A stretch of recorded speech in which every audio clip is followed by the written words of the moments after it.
Doctor Ambedkar صاحب کو اسلام پیش کیا گیا، انہوں نے قبول نہیں کیا۔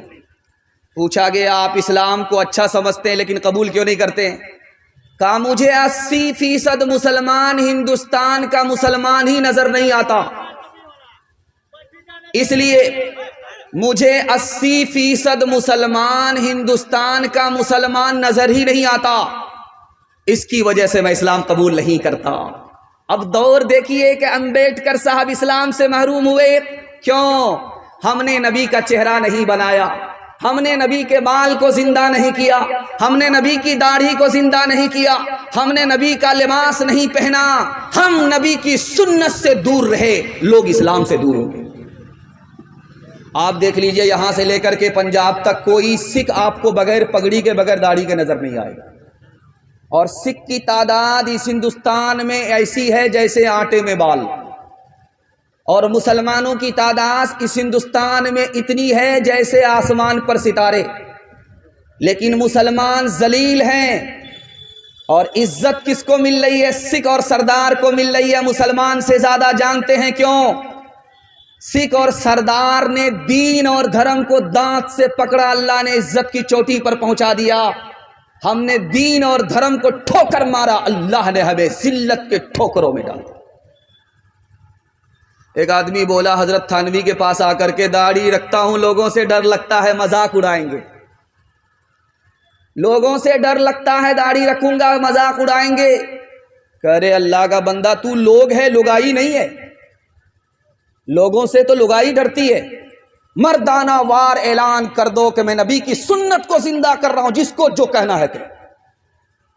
ایک آدمی بولا حضرت جب سڑک پر چڑھتا ہوں چلتا ہوں کنوارا ہوں لڑکیاں مجھ کو چھیڑتی ہیں، کیا کریں؟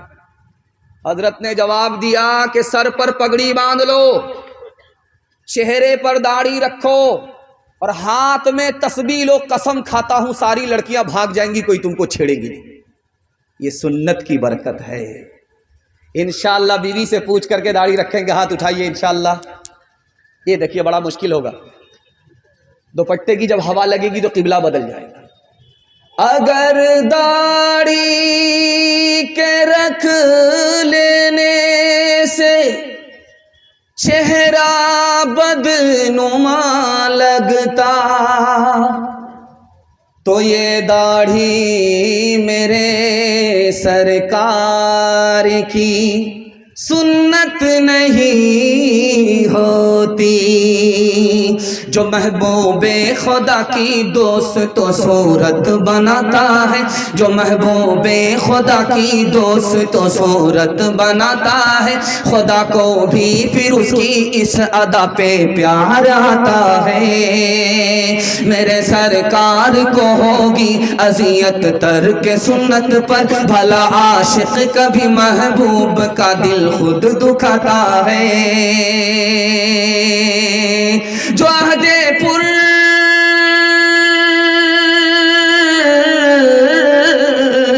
عہد پر فتن میں زندہ کر دے ایک سنت کو، ثواب اس پر یقیناً 100 شہیدوں کا وہ پاتا ہے، ثواب اس پر یقیناً 100 شہیدوں کا وہ پاتا ہے۔ ہاتھ اٹھائیے، وعدہ کیجئے بالکل صحیح جا رہا ہے، سیدھے بڑھاپے میں داڑھی رکھیں گے انشاءاللہ۔ یہ دیکھیں ابھی تک یہ مکمل بیدار نہیں ہے اور ہم اس کے پیچھے پڑے ہوئے ہیں۔ اگر یہ بیدار ہو گئے تو پٹنہ ہمارے ساتھ جائیں گے، اگر بیدار نہیں ہوں گے تو ہمارے ساتھ رانچی جائیں گے۔ تیسرا پیغام بڑا خوبصورت قرآن کے حوالے سے آ رہا ہے، بڑی جلدی میں آ رہا ہے، اللہ آپ کو جزائے خیر دے۔ میری زبان کی رفتار بتا رہی ہے کہ آپ محبت سے سن رہے ہیں، بہت دیر سے آپ جلسہ سن رہے ہیں، 45 منٹ دماغ کام کرتا ہے، میڈیکل سائنس کہتی ہے، لیکن یہ جلسے کی برکت ہے، مدرسے کی کرامت ہے، علماء کی عظمت ہے کہ آپ گھنٹوں بیٹھے ہوئے ہیں اور آپ کا چہرہ چمک رہا ہے۔ دل سے دعا کرتا ہوں اللہ آپ کے مقدر کو چمکا دے۔ تیسرا پیغام جلدی سے آ رہا ہے، دھیان سے اس کو سنیے گا۔ ہمارا جو دل ہے یہ بائیں طرف ہے، یہ دھڑکتا ہے، یہ زندہ ہے یا مردہ ہے، یہ بھی آپ کو قرآن بتائے گا، قرآن کے علاوہ کوئی نہیں بتا سکتا۔ قرآن اس دل کے اندر ہے تو یہ زندہ ہے، قرآن اس دل سے نکل گیا تو یہ مردہ ہے، زندہ نہیں۔ اس کی پہچان یہ ہے کہ جگانے پر بھی نہیں جاگتا۔ ہماری دعا قبول ہوتی ہے کہ نہیں؟ ابھی دعا ہونے والی ہے، اور آپ وعدہ کیجئے کہ انشاءاللہ دعا کے بعد ہی ہم لوگ جائیں گے، جلسہ نکل گیا، اب صرف دعا باقی ہے۔ ہاتھ اٹھا کر کے وعدہ کیجئے دعا کے بعد جائیں گے انشاءاللہ۔ ہماری دعا قبول ہوتی ہے یا نہیں یہ بھی قرآن بتائے گا۔ قرآن پر عمل ہے، قرآن کی تلاوت ہے تو گارنٹی ہے دعا قبول ہو رہی ہے۔ کچھ دعا کا ثمرہ یہاں مل رہا ہے، کچھ آخرت میں ذخیرہ ہو رہا، اور اگر دل سے قرآن نکل گیا تو ہماری دعا قبول ہو بھی نہیں رہی ہے، نہ کبھی ہوگی۔ اللہ سے ہمارا تعلق ہے کہ نہیں یہ کیسے پتا چلے گا؟ یہ بھی قرآن بتائے گا۔ اگر قرآن سے ہمارا تعلق ہے تو اللہ سے تعلق ہے، اگر قرآن سے تعلق نہیں تو اللہ سے کوئی تعلق نہیں۔ یہ قرآن اللہ کی کتاب ہے، سائنس بعد میں آئی، قرآن پہلے۔ سائنس آج تک قرآن کو غلط ثابت نہیں کر سکی، یہ پکا ثبوت ہے کہ قرآن اللہ کی کتاب ہے۔ 1861 عیسوی میں 3 لاکھ قرآن کے نسخے اس ہندوستان میں جلا دیے گئے۔ قرآن کیسے باقی رہا؟ آپ کو سن کر کہ حیرت ہوگی۔ مدرسے کے چھوٹے چھوٹے بچوں نے چوری چھپے قرآن سیکھا، دوسرے کو سکھایا۔ یہ مدرسے کا صدقہ ہے، مدرسے کے بچوں کا صدقہ ہے کہ قرآن بھی باقی ہے، اسلام بھی باقی ہے، اور مسلمان بھی باقی۔ خانقاہ میں سوال ہوا، یار مدرسے کے عالم کو جہاں بھی جاؤ مرغا ملتا ہے کھانے کو، مرغا کیوں ملتا؟ تو حکیم اختر صاحب رحمۃ اللہ علیہ نے لکھا کہ مرغا اس لیے ملتا ہے کہ انہوں نے نفس کو مرغا بنایا، فرما بردار بنایا، اب اس لیے یہ جہاں بھی جاتے ہیں مرغا ملتا ہے۔ ایک بات آپ کو بتائیں گے، آپ کا دل بہت مضبوط ہوگا۔ اللہ کے رسول نے عالموں کے لیے دعا فرمائی، میرے پروردگار میرے عالم کو ایک زمین پر روزی مت دینا، پوری دنیا میں اس کی روزی پھیلا دو۔ اللہ کے رسول نے دعا فرمائی عالموں کے لیے کہ عالموں کو روزی ایک جگہ نہ ملے، میرے مالک پوری دنیا میں اس کی روزی پھیلا دیجئے۔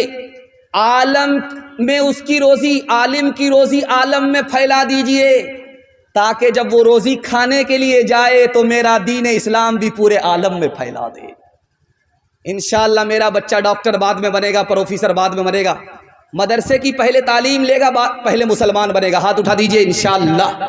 ہر دم برس رہے ہیں انوار مدرسوں میں، آ کر تو کوئی دیکھے ایک بار مدرسوں میں، ہر پل محبتوں کا اظہار مدرسوں میں، گفتار مدرسوں میں، کردار مدرسوں میں، دن بھر تلاوتیں ہیں، دن بھر تلاوتیں ہیں، شب بھر عبادتیں ہیں، ہوتا نہیں کوئی دن اتوار مدرسوں میں، ہوتا نہیں کوئی دن اتوار مدرسوں میں۔ تجربے کی بات آپ کی خدمت میں رکھنے کے لیے جا رہا ہوں۔ آپ کا بچہ جوان ہو گیا، اس کو علم بھی نہیں ہے، ہنر بھی نہیں ہے، تو علی میاں ندوی رحمۃ اللہ علیہ کہتے ہیں کہ اس سے اچھا تھا کہ بچپن میں مر جاتا، یہ دھرتی کا بوجھ ہے، جوان ہو گیا اور جاہل کا جاہل ہی رہا۔ آپ کے بچے کو علم نہیں اور آپ کے بچے کو ہنر نہیں، اس کو لکھ کر کے جائیے، نہ اس کا خاندان ترقی کرے گا نہ وہ خود ترقی کرے گا۔ ترقی کے 2 ہی راستے ہیں۔ اگر آپ چاہتے ہیں کہ آپ کا بچہ ترقی کرے، خاندان ترقی کرے، تو 2 کام آپ کو کرنے پڑیں گے۔ بچے کو علم دلانا ہوگا، بچے کو ہنر دلانا ہوگا۔ ایک بچہ علم حاصل کر کے کرسی پر بیٹھ گیا، بادشاہ کو حیرت ہوئی، تمہارے باپ کو دیکھنا چاہتا ہوں، تو وہ سامنے جو کھڑا ہے، جوتے کو ٹانگ کر کے لاٹھی پر جو کھڑا ہے، لنگی باندھ کر کے کمبل اوڑھ کر کے جو کھڑا ہے، وہی میرا باپ ہے۔ تو بادشاہ نے کہا کہ یہ بندر، یہ الو کا پٹھا بے وقوف تمہارا باپ ہے؟ کہ بے وقوف میرا باپ نہیں، میرا دادا تھا جو میرے باپ کو پڑھایا نہیں۔ میرا باپ اگر بے وقوف ہوتا تو خود جاہل رہ کر کے مجھے پڑھا لکھا کر کے وزیر نہیں بناتا۔ ایک تجربے کی بات یاد رکھیے اور دل کی ڈائری پر اس کو نوٹ کیجئے، کتنا ہی اچھا آپ کھانا کھلائیے اپنے بچے کو، آپ کا بچہ بھول جائے گا، یاد نہیں رکھے گا۔ کتنا ہی اچھا کپڑا پہنا دیجیے اپنے بچے کو، آپ کا احسان یاد نہیں رکھے گا، بھول جائے گا۔ کتنا ہی اچھا مکان بنا کر کے اپنے بچے کو دیجیے، بھول جائے گا، احسان یاد نہیں رکھے گا۔ کتابوں میں تجربہ لکھا ہے، نقل کر رہا ہوں، آپ اپنے بچے پر ایک احسان کر دیجئے، زندگی بھر یاد رکھے گا۔ آپ جاہل رہے کوئی فرق نہیں پڑتا، سر پر کفن باندھ لیجئے، اوقات کو داؤ پہ لگائیے، فاقہ کر کے اپنے بچے کو پڑھا لکھا دیجئے، زندگی بھر احسان یاد رکھے گا۔ عیسیٰ علیہ السلام آگے جا رہے ہیں، پیچھے ایک آدمی آ رہا ہے، پوچھنے والے نے کہا آپ کس سے بھاگ رہے ہیں؟ کہا بے وقوف آدمی، جاہل آدمی سے میں بھاگ رہا ہوں۔ کہ جاہل آدمی کوئی بیماری نہیں ہے، کہ بیماری سے بڑھ کر کے ہے، بیماری تو رحمت ہے، رحمت الہی ہے، اور جاہل آدمی قہر الہی ہے، میں قہر الہی سے بھاگ رہا ہوں۔ جس کا بچہ جتنا کالا ہوگا اس کی ماں اتنا زیادہ صابن لگائی، کسی طرح یہ کالیا گورا ہو جائے، لیکن وہ صابن تو کالا ہو جائے گا، وہ کالا گورا نہیں ہوگا، کیونکہ آسمان سے کالا پیدا ہوگا۔ لیکن قربان جائیے اس کالے کو بھی اپنی ماں چاند سے بڑھ کر کے سمجھتی ہے۔ بیٹا کالا ہے، ہونٹ موٹے موٹے ہیں، دانت باہر ہے، نہایت بدصورت ہے، ماں نے پرائیویٹ میں بٹھا کر کے کہا کہ بیٹا تو اتنا بدصورت ہے، کوئی اپنی جگہ نہیں بٹھائے گا، بیٹا ایک کام کر لے، لوگ تم کو ترقی پر بٹھائیں گے، تمہاری جوتیاں سیدھی کریں گے۔ بیٹے نے کہا اماں جلدی بتا دو، میرا بڑا بھلا ہوگا۔ تو ماں نے کہا کہ بیٹا رات دن ایک کر کے علم حاصل کرو، جس دن تم سارے بچوں سے علم زیادہ حاصل کر لو گے، تم کو لوگ ترقی پر بٹھائیں گے، تمہاری جوتیاں سیدھی کریں گے۔ اسی بچے نے ماں کی نصیحت کو دل سے قبول کر کے رات دن ایک کر کے محنت کی، اور یہی بچہ پڑھ لکھ کر کے آگے چل کر مکہ کا قاضی بن گیا۔ ہاتھ اٹھا کر کے وعدہ کیجئے پہلی فرصت میں جاہل لیں گے، اپنے بچے کو جاہل نہیں رکھیں گے۔ ہاتھ اٹھا دیجئے، انشاءاللہ سب کام پہلے ہوگا، نکاح بعد میں کریں گے۔ ہاتھ اٹھائیے انشاءاللہ، یہاں آ کر کے پھنسے۔ خدا ہے مہرباں بولو، بولو ہے مہرباں بولو، اے اہل وطن جان وطن بن کے دکھا دو، اس خاک کے ذرے کو بھی انسان بنا دو۔ انسان وہ ہے علم کی ہو جس میں تجلی، حیوان کو کبھی علم ملا ہو تو بتا دو، کانٹوں کو جہالت کے الگ کاٹ کے پھینکو، تم علم کی قوت سے یہ جھگڑا ہی مٹا دو۔ ہے ملک میں تفریق جہالت کے سبب سے، تم علم سے پھولوں سے یہ باغ کھلا دو۔ بے علم کا جینا بھی ہے ایک قسم کا مرنا، جیسے تن بے روح جلا دو کہ دبا دو۔ خدا ہے مہرباں بولو، بولو ہے مہرباں بولو۔